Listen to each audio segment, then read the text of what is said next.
Hey, we're talking today about how to not lose hope. Now, I gotta tell you, the reason why this subject resonates with me so much is because I often get discouraged and I have to battle so hard in order to have hope and to have encouragement.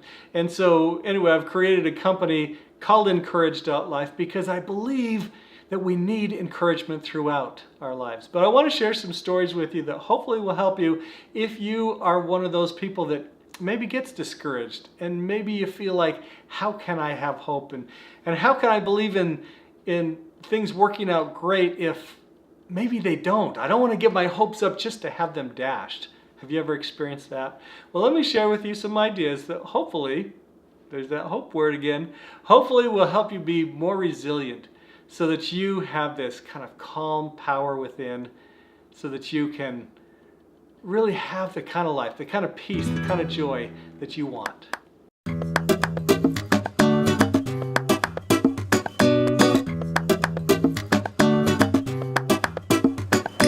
Hey, have you ever had a near-death experience? Okay, near-death experiences are really interesting because they give you such a different perspective on life. Can I share mine?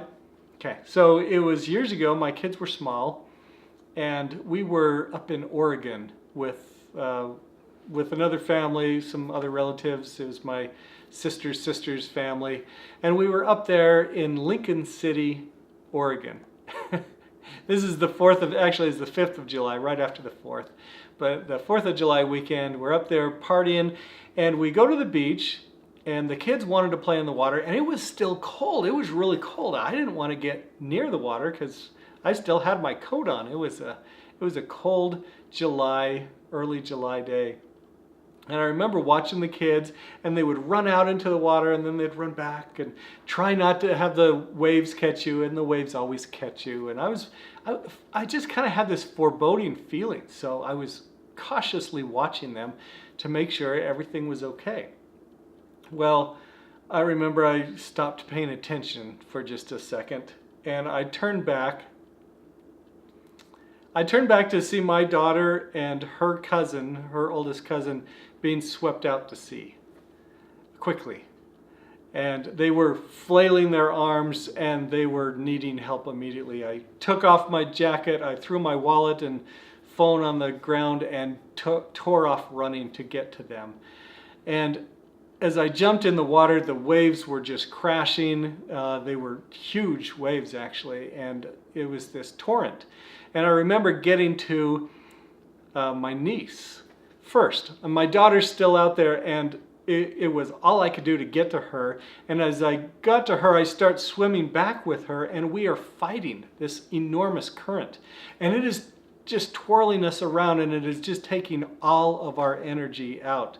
But with each time we come up for air, I would push her a little bit closer into shore, and then I'd push her again and again and again. And finally, I got her into where we could stand up on the shore, on the sand, and she was safe enough to start running in. Well, I turn around to see where my daughter is, and my daughter is even further out to sea, and now between me and my daughter is my sister-in-law, who came out to save her daughter, and now she's sucked out into the current. And so again, I go for the one that's closest so I can get to my daughter where I really wanted to go. Well, I remember getting to my sister-in-law, and for some reason, getting out wasn't as hard as getting in.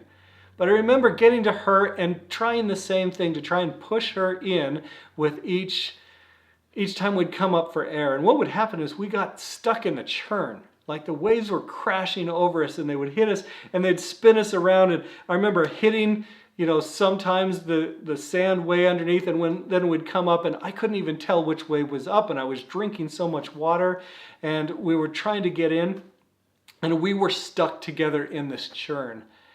And I remember gasping for air. And I remember just drinking in all of this water, and I remember having no more energy and feeling like this is it. And the thought that came into my mind was, we're going to die here, And that is going to ruin the 4th of July forever for the rest of my family.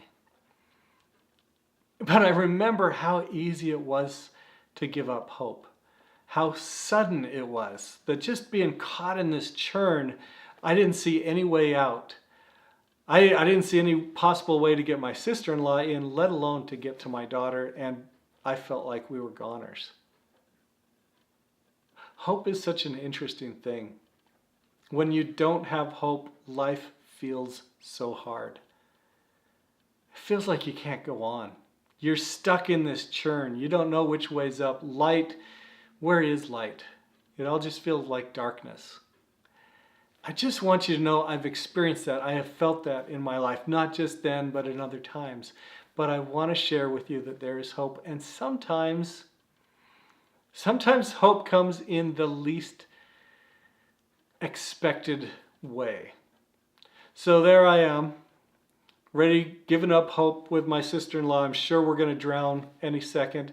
And then I see down the shore, well, down the coast a little bit, my daughter is standing up in the water, and she's not very far away from us. And so I turn and I take my sister-in-law and I start shoving her down there. And every time, the waves would crash over us and we'd spin around, I'd come up, I would see my daughter, and then I'd shove my sister-in-law over there. And each time we just did whatever we could do to get a little bit of air, push, and then the waves would tumble on us and we'd be spinning around again. Well, it wasn't very long, we didn't have to push very hard until we hit a sandbar and started to stand up and started to be able to walk out and really crawl out, having lost all of our energy, having not been able to breathe, and but being saved. Okay, now the interesting thing, and this is what I want you to remember, when afterwards I did a little bit of research and I found out that what we were caught in was called a rip current. And rip currents are amazingly powerful. They are so strong. They can go faster than an Olympic swimmer. But what they do is they go straight out from the shore. And so the way people drown is they fight this enormous power that has way more power than they do. They fight it and fight it and fight it until they can fight no more. They lose their energy and they give up hope. But in order to survive, you do something different. You swim perpendicular or parallel, perpendicular to the rip current, but parallel to the shore. And when you start going that way, which seems like the totally wrong way, you're not getting out of the water, you're just going to more water. When you're swimming that way, you'll get out of the rip current. Well, what had happened with my daughter is she had given up hope. She had given up and she didn't know how to swim very well, and so she went to the one stroke that she knew how to do better than anything else, and that was the backstroke. And so there she is in the tumult, of these waves, laying on her back, swimming, and as she did that, she got turned around and started going down the shore, and when she went down the shore, she got out of the waves, she got out of the current, and was able to not only save her own life, but save my life and the life of her aunt. Don't give up hope. But also, maybe consider that you don't have to fight it the way that you're fighting it, the challenges that are going on in your life. Maybe you don't have to fight it head on. Maybe you can go a different direction. Maybe you can take time off to meditate, time off to breathe, time off to pause and to pray. At the end of this video, you'll hear about a little purpose planner that I share with people. You can use that. You can have a morning routine that will help you get centered each day into what's most meaningful in your life, and you can get clarity. And it's interesting that sometimes being calm and peaceful is what saves us.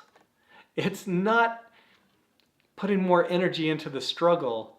It's putting more calm into our lives. Anyway, I just want to share that with you. If you are somebody who is losing hope, who is feeling like the world you're just tumbling around, you're being tossed around, I've been there, I felt like that. Don't lose hope. Hold on to hope. But with whatever energy you have, figure out how to find peace. how to find peace and love and joy, how to find your purpose, how to find meaning in life. And a lot of times, actually most of the time, in order to find that, you need to quiet down. You need to take a little bit of time for yourself to listen to those inner feelings. And when you feel those and when you follow those, you will start to get a little bit more renewed, and you'll be able to get out of the tumult that is throwing you around. I hope that helps. I hope that makes sense to you. But it totally surprised me that I was gonna die if I didn't change the direction in my life. And the direction was a crazy direction. It didn't seem like that would help, but that is totally what saved us. So please don't give up hope. Please just change the direction and the intensity in your life and trust that things can work out for you, because they can. What can you add? Now, are you ready to join the conversation? Are you willing to add your voice, your thoughts, your ideas, your impressions? If so, add them in the comment section below. We need your voice. Now, if you have been inspired to take action, don't let an impression slip by. Train yourself to listen to and follow your inner voice. Of course, the best place to take action is at scottwilhite.com, because if you join me for a free web class, you will receive a copy of my Purpose Planner, the tool you've been missing that will help you uncover your purpose. You can totally do this. Your roots produce your fruits. Choose your beliefs and pick your identity. It is choice, not chance, that determines your reality.